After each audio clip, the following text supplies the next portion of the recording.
Hey guys, Miss Pipel here. Today in this video we are going to be looking at intermolecular forces. So we're going to start with just a definition of that term. So those are forces or interactions between molecules. Okay, so they are not things that hold atoms together within a molecule. They are what hold the actual whole molecules together. So they are the things that make liquids and solids stick together. And then when you add enough heat, you can eventually break all of those intermolecular forces and break all the attractions between those molecules, and you can get a gas where you have your molecules completely floating around independently. So since they can be broken so easily with just some heat, where you're melting a solid, weakening those things, and then completely breaking them when you boil something, these forces are overall much weaker than your covalent or ionic bonds. Okay, covalent and ionic bonds, those would be intramolecular forces within the molecule. What we're looking at today are inter, which are between molecules. So there are three types we're going to look at. The first type of intermolecular force is called dispersion forces. So these are occurring in all molecules. Okay? Every single molecule that we will interact with has dispersion forces.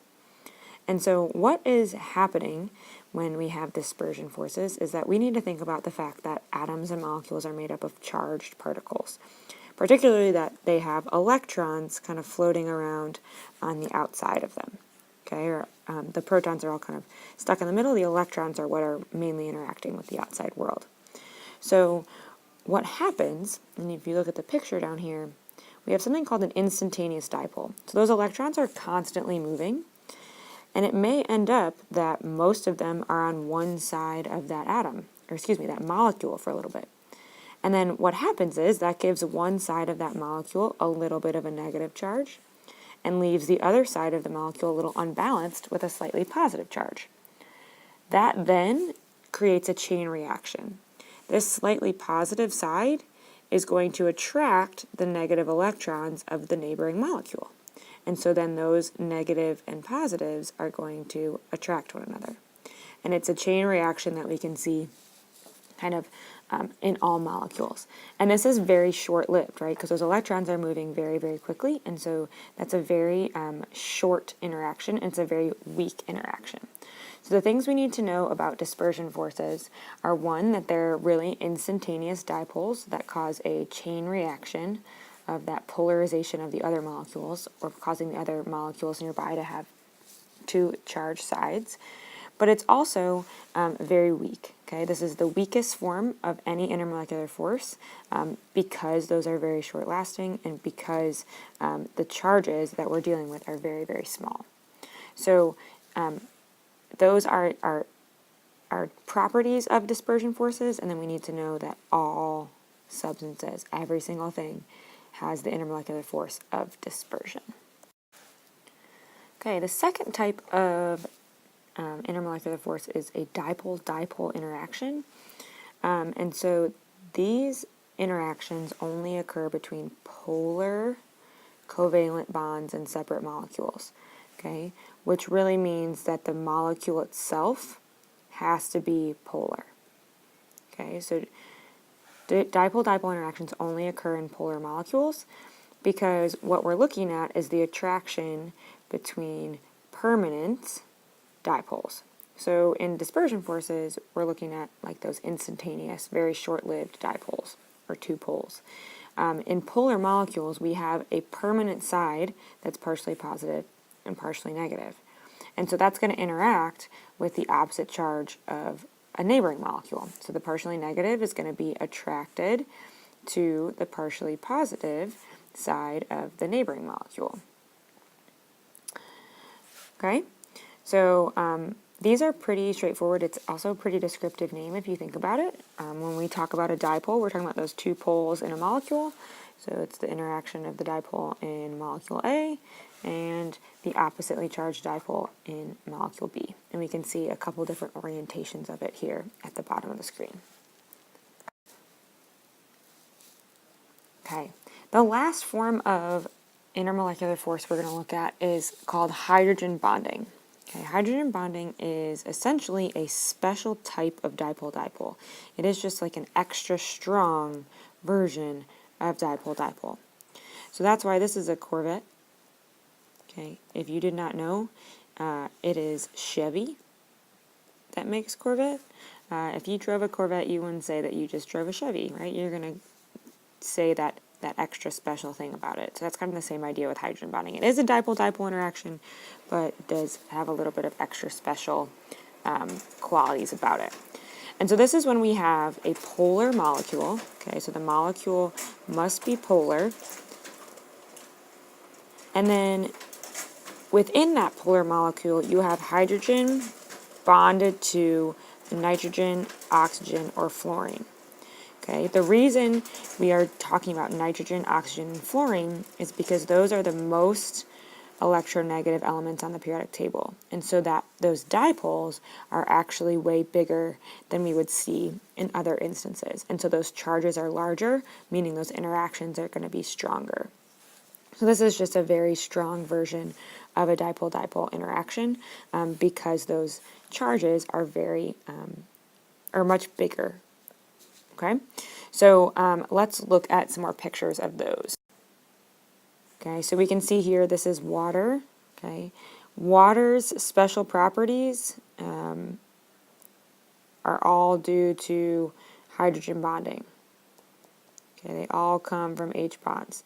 That's why it has, a high melting point, why it has adhesion, cohesion, that surface tension, all that good stuff comes from hydrogen bonding. Okay, this is ammonia here. We can also see it between different types of molecules, so this would be water and ammonia, but it still works. And notice it's when we have the hydrogen over here, okay, and that's stuck to the NO or F on the neighboring molecule. Okay, so let's kind of summarize here and rank these items from strongest to weakest. So just for sake of time, I'm going to label these A, B, C, and D and rank them here from strongest to weakest. So overall, our intramolecular forces of ionic and covalent bonds, those are always going to be the strongest. Okay, always, always. Then after that, we have hydrogen bonding. Okay, hydrogen bonding is the strongest of the intermolecular forces. Then after that, we have dipole-dipole, because those are dealing with permanent dipoles. And finally, the weakest is going to be dispersion forces. Those are within every molecule, very short-lived, very small charges involved. All right, so let's do an example. We're going to kind of start from the beginning and draw a Lewis structure, pick out the shape, pick out whether it's polar or not, and then determine the intermolecular forces. So we have HBr. Okay, hydrogen has 1 valence electron, bromine has 7, so we need a total of 8 electrons drawn in our picture. Only 2 elements, so I'm just going to connect them to each other. Hydrogen is comfortable once it's bonded, so I'm going to leave that alone and draw the rest of my valence electrons. So that's my Lewis structure. Okay, with only 2 things like that, the only option is for it to be linear.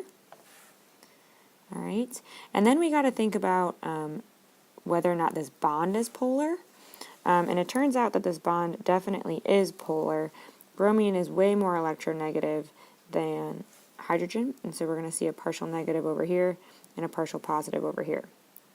Since we only have this one bond, that also means that our molecule is polar. There is a way that we can divide this molecule to have a partial negative on one side and all the partial positive on the other.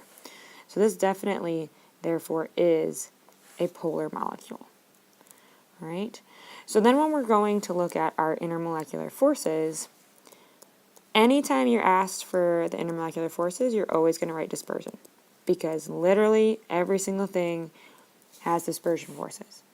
So dispersion forces will be what we write first, and then we're going to look and see, okay, does this molecule qualify to have dipole-dipole, and then does it qualify to have hydrogen bonding? So in this case, okay, we do have a polar molecule. It being polar means that we have dipole-dipole interactions. Okay, and then the last question we have to ask ourselves is, do we have hydrogen bonded to an N, O, or F? Okay, we have hydrogen, but this is bromine. That's not nitrogen, oxygen, or fluorine. So there's no H bonding. So these would be our final intermolecular forces for this example. Okay, so why do intermolecular forces matter, and kind of how do we apply them? So the stronger the intermolecular forces, the more strongly those molecules are held together, therefore the more heat or energy required to break them. And so that results in a higher temperature for melting or boiling point. Okay? If we have weaker intermolecular forces, it's a lot easier to break those molecules apart, and that's going to result in a lower melting or boiling point. And so you can see that down here. We have something with van der Waals. Van der Waals is the same thing as dispersion. It's another name for that. Okay, that has a melting point, that just has van der Waals. It has a melting point of minus 182 degrees Celsius. Okay, then we go to see something that has hydrogen bonding, and that's almost 100 degrees warmer. Yes, it's still a very low melting point, but it's still almost 100 degrees warmer than my thing with just dispersion forces. So you can see that's a pretty drastic jump. Same thing here, okay? The bigger the molecules, the stronger those dispersion forces are.